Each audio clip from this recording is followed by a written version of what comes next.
what does Navaratri mean? And why do people choose to fast or be in silence? How can we relate that to the period we're going through right now? So, Navaratri literally means 9 nights. And it's 9 nights in the autumn, 9 nights in the spring, dedicated to worship of the Mother Goddess. Very, very sacred days. At the end of these days, we are new. After the night comes the morning. After the darkness comes the light. So when we speak about nighttime, the 9 nights, because interestingly, of course, it's 9 days as well. Navaratri doesn't only take place on the nights of these days, it's the day as well. But referring to it as the night makes us realize that it's ways for us to move through and become free of the night within ourselves, the darkness within ourselves. And people fast, people observe silence, people do all kinds of spiritual activities. We have the recitation of the Ramayana. So many different spiritual activities take place because that's the only way out of the darkness. In order to come from the night to the morning, from the darkness to the light, is spiritual. We don't fast to appease the divine or to please God. We don't observe these practices because somehow it makes God happy that we're not eating food or that we're not talking or that we're offering rice or ghee into a fire. We do these because they are ways that get us closer to the divine. Silence is not just about, I don't talk to others. Silence is about, I stop speaking outside as the very first step to begin to experience silence within. So not talking is a crucial first step to that inner silence. But it's the beginning, not the end.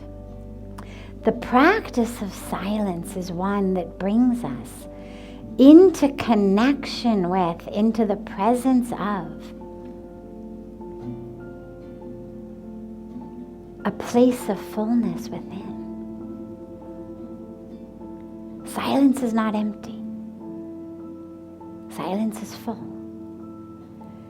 But it's full of something other than the nonsense that most of us chat about.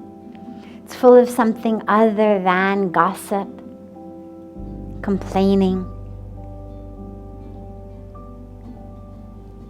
judging, reporting, all the things that most of us talk about. If you look at typically what fills most of our conversations, it's either just nonsense, useless stuff, reporting on things that have happened, complaining, judging, talking badly about other people, stories, whatever it may be. Most of it useless. Most of the reason that we talk at all to others is simply an excuse to connect. It's just a way to connect. want to have something to say, so I tell you something gossipy. It's juicy, maybe you'll like it. Maybe it'll give us something to laugh about. It'll give us some weird type of bonding that we together are complaining about something. The sort of misery loves company experience. But it's never of any value.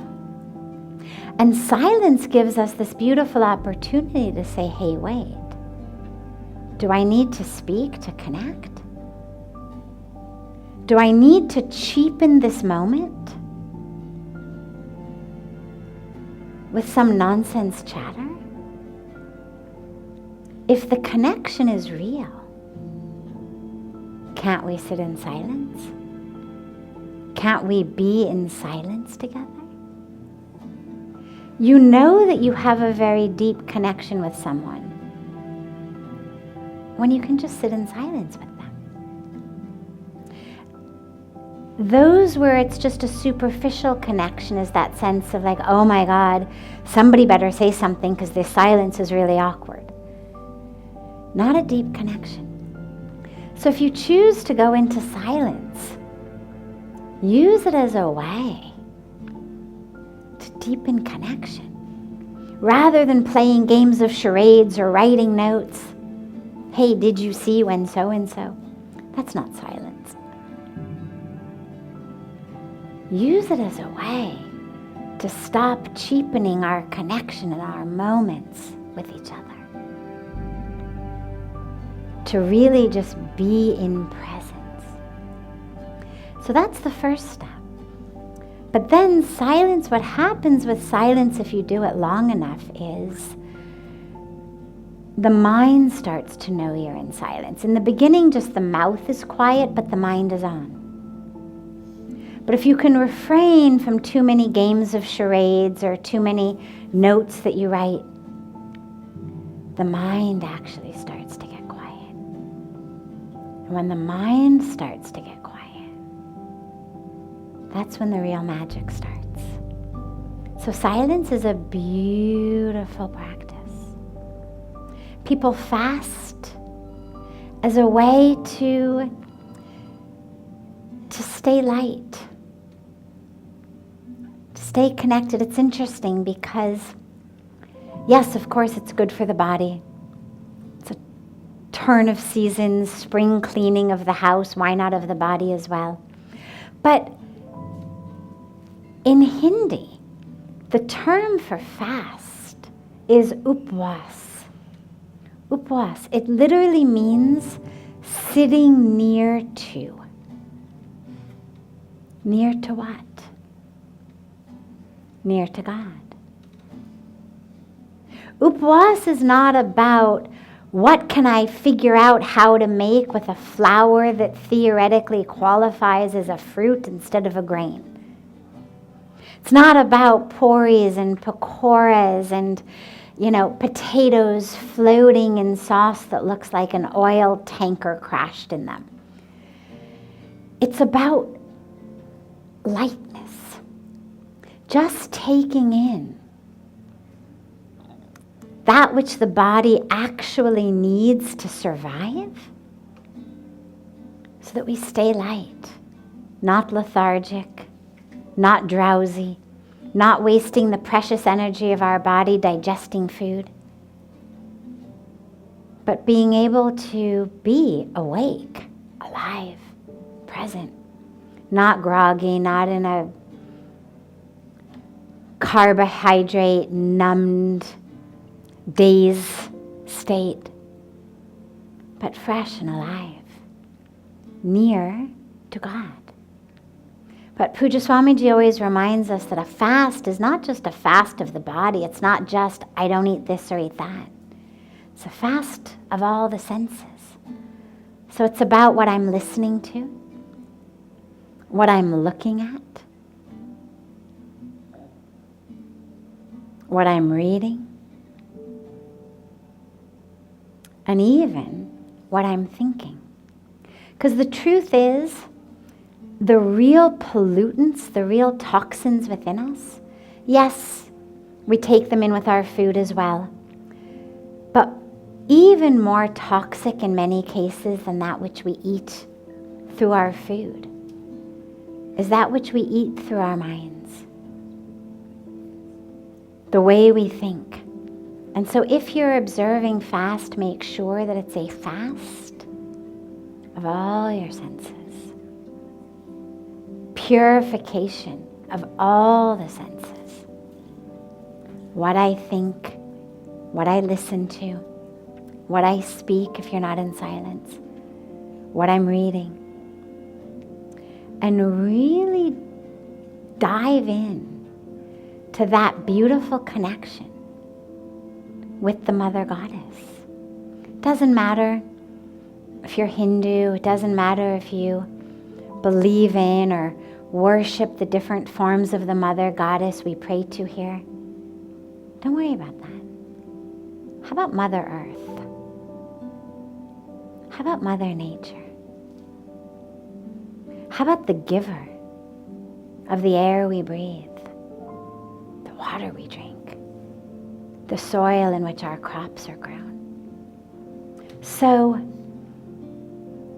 if in your heart, if in your faith, you believe in, you connect to the Mother Goddess in form, Ma Saraswati, Ma Lakshmi, Ma Durga, Ma Kali, any of them, wonderful.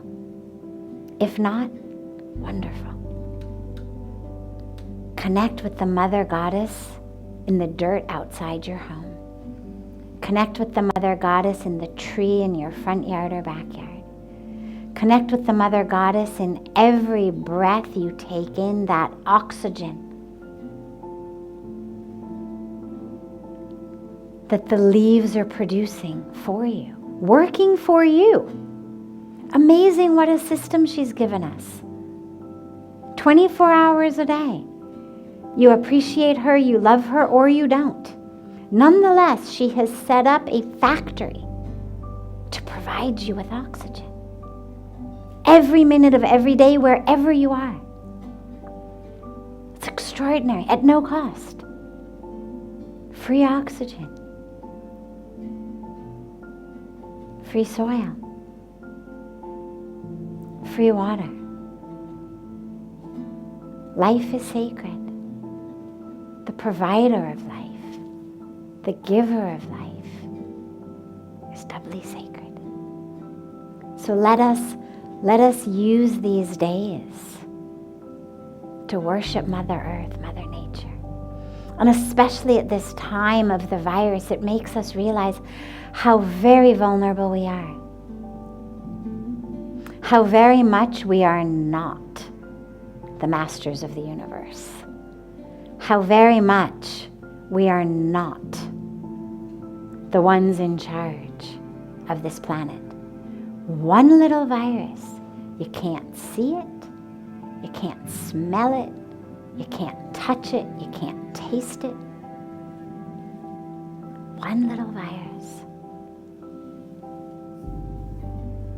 We have no idea what to do. We are helpless against it. What is there that we really feel the dominators of Mother Earth? It's so humbling. It's so humbling to make us realize, really, there but for the grace of God go I. And there but for the grace of Mother Earth and Mother Nature. We pray. We pray that the air that we're breathing in doesn't have the virus in it. Someone hasn't sneezed into it, that it's clean. We pray that the world we are living in, our little individual world, in our homes, in our backyards, wherever we are, that it's safe and healthy. Today it's the coronavirus. Tomorrow it's going to be not enough water.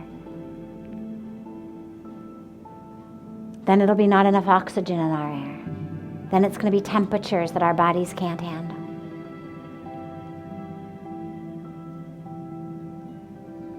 Let us finally, really start worshiping this Mother Goddess and realizing She's in charge. And there but for the grace of her go we all.